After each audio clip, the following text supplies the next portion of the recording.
Guys, today we're unboxing the Sony DualSense Edge. It's a Pro controller made for PS5 and made by Sony. So let's open this up and see what it looks like. The main reason I got this controller was that you have the ability to change these modules, so you can swap them in case you get a stick drift, which at least in my experience, from my experiences, you get stick drifts, like Joy-Con drift or stick drift. You get them a lot, even if you don't use your controller that often. If you buy a new one, you just play a few hours and then stick drifts. So this was the main reason I got it, so I can just replace these and put in new ones whenever I get stick drift, because it's normally not a question of when, it's normally just a question of when, not if. So let's open them up.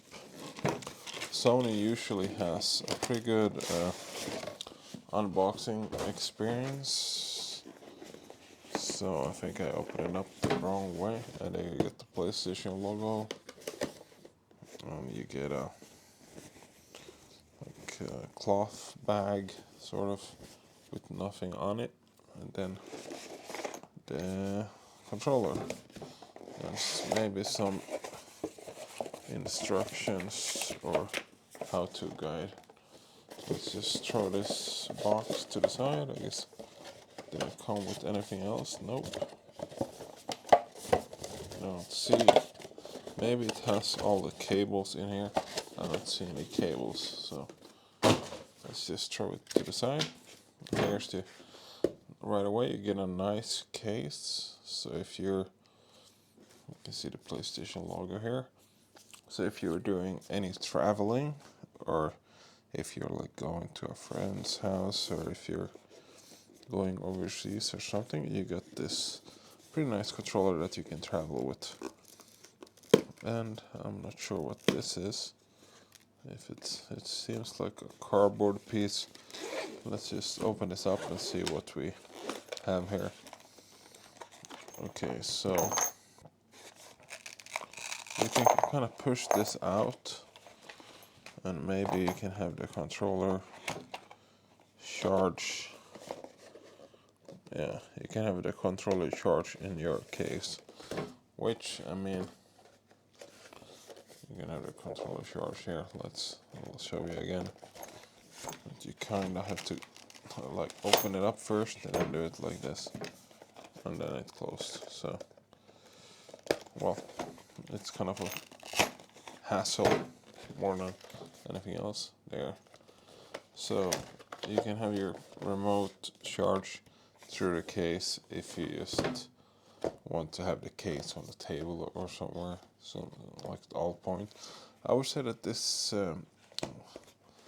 case is kind of heavy, so that's one maybe bad thing with taking it with you to travel, because it feels like it puts on like a lot of weight. So if you are a normal traveler with a weight limit on your luggage, you're gonna feel like you're wasting some weight with this. But if you're using this a lot, it's not gonna be a waste. So you got the PlayStation logo on the zippers here. Kind of looks cool. You get two of them, and here you get like maybe for a lanyard. I don't know. So right away, let's open it up.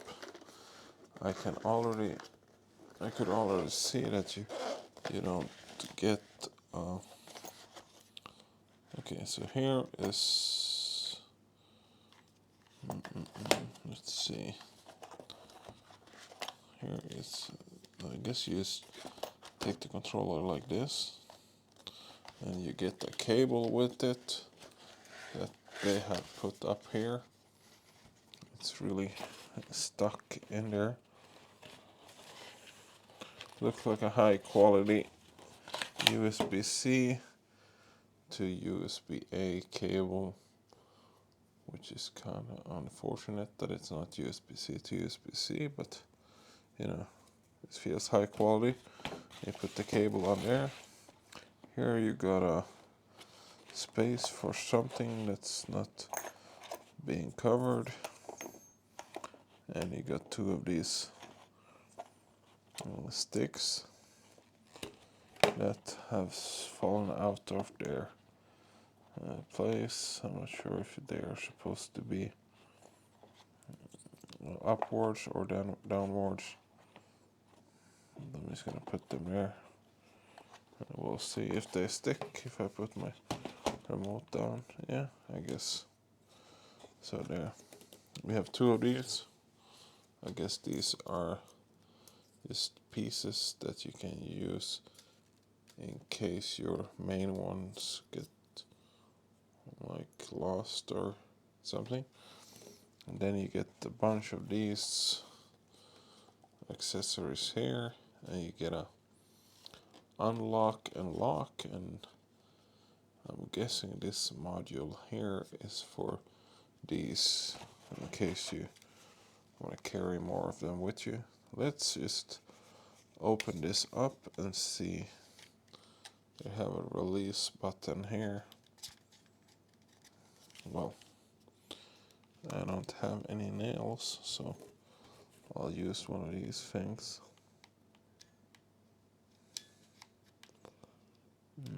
There, I pressed the release. Well, maybe you have to hold it down.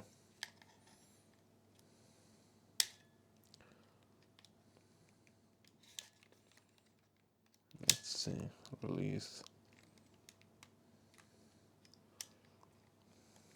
Okay, there we go. Now it's released. Then I'm gonna push this up here, take a module out, and try to place it here and see if that's what this is for. I would feel like it would be, but I'm not certain. Maybe it's not. I don't know where. Oh, maybe it is. Yeah. So there. So if you buy a module,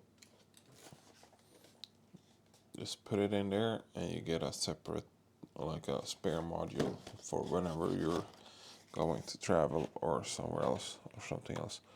Let's take this out, stick it back in there.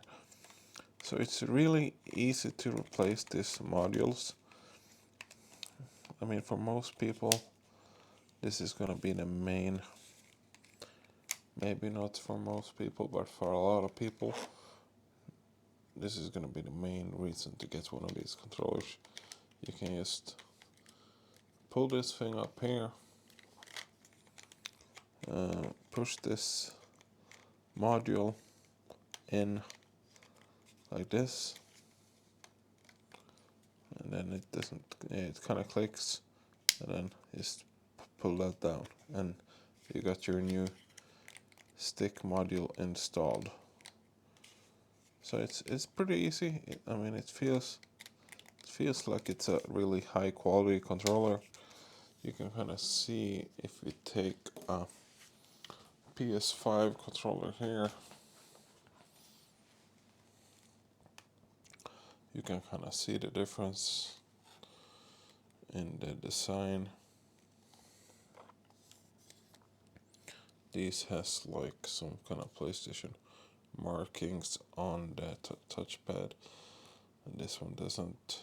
A little bit different color, and you're actually able to change, maybe not this plate, but this plate here. I'm sure you can change the color of it if you desire. It's probably pretty easy to put back in there. I'm guessing you just have to align it there, and we're ready to go. We have our headphone jack just like on the normal controller at the same spot. I guess this is just to if you want to charge it on the stand. And these turns into like buttons here, extra buttons that you can press. And back here, these are where you probably use these that I didn't have attached, or maybe they have fallen off or something. So these are two buttons on the back that you can kind of use as a and use or remove if you don't want them. Like, they're pretty easy to remove, I would guess. At least they were easy to put in there.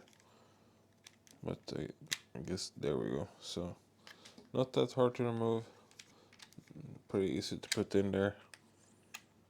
Align it and then push it in, and there you go.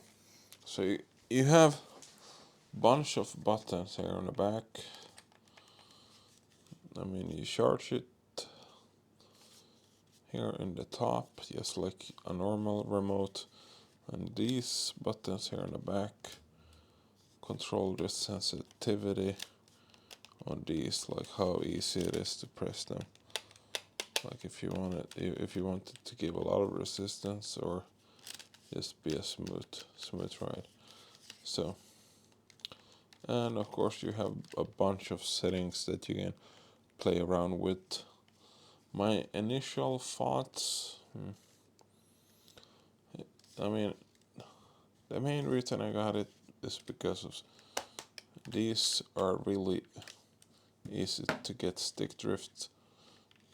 So to replace these modules for like $200 with, for a $200 controller, essential, these cost like 60 or 70 maybe on a good day. So I mean, if this is gonna last me through the whole PS5 lifeline, it's gonna be worth it for me at least. So it's a pretty nice controller, I would say. You have all the same buttons. It feels kind of the same way. The only thing I would say that if you're not used to these buttons on the back here, which I'm not, they kind of feel like they're in the way. And then if you kind of like put your hands like this on the back here, and if you like pull your hands up, it feels like you're gonna take it off by mistake, which they kind of get loose. So they are meant to be pushed in, not pushed up, I don't think. Maybe you can use both, but it doesn't feel like it would be the correct move. Anyways, so yeah. I'm sure some games these could be useful, but just to hold the controller for my hand, I got a pretty, I guess, big hand. I can't hold it like I normally would. Like I would hold this like this, normal controller. My finger, one finger up here, three fingers, or one finger resting here, sort of like this, maybe, yeah. Like a finger would be on the back plate like this.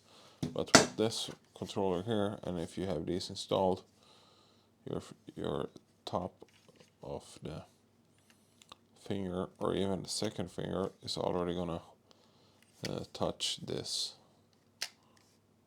So unless you're not using these, I would suggest that you take them off. But if you get used to these, I would probably say that they would probably be pretty good, I guess. But it feels like it's kind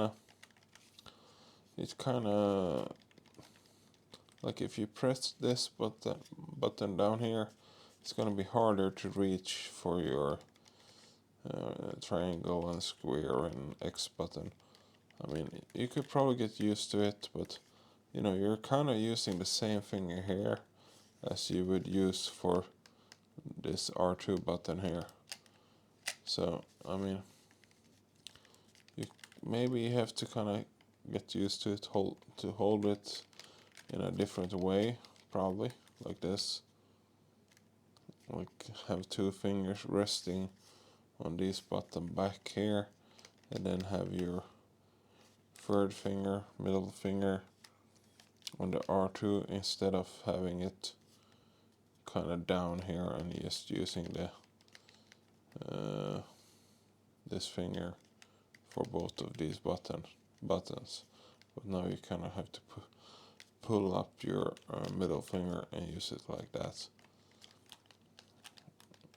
That I would feel like it would be the one of the better way to do it, but it all depends on how you feel, and you can probably get used to using these. I mean, that's probably why they made them detachable, so if you don't feel like using them, you can just take them off. And it fits in the case with them on or without them off. And then you have this kind of weird charging thing here, which is really hard to put off. And yeah. Then we have a lock here, which I'm not sure what you use it for actually. Maybe it's to lock the cable here, but let's see if that's actually the purpose of it. I don't see why that would make a lot of sense, but yeah, okay, so it's to, like now I have it locked, you can't pull out the cable. I unlock it and the cable comes off. So I guess it's kind of nice if you're playing it like on a PC, or if you're always connected. It kind of feels like it's pulling it down. That's because the cable is so heavy. But yeah, I'm not sure when I would use it or for what purpose it would be. But I'm sure if you're a pro gamer, maybe it's better to always stay connected to your wired, like a wired connection. Just plug it into the PS5 or something. Maybe it gives you a little bit better latency. So, or you know, that your button raised there faster. But you know, it would be such a small difference. But you know, small differences can make a huge difference in the long run. I haven't tested it, so I'm not sure, but it feels more like I would rather them have put an extra module than put this thing here. So most of these keys or these buttons here are, I think all of them are adjustable. So if you, sorry guys, but if you want to change buttons placements on any of these, I think you are able to do it. So yeah. Okay guys, if you have any questions about this one or anything else, guys, let me know. Okay guys, thanks for watching, and I'll see you in the next one. Have a good one. Bye.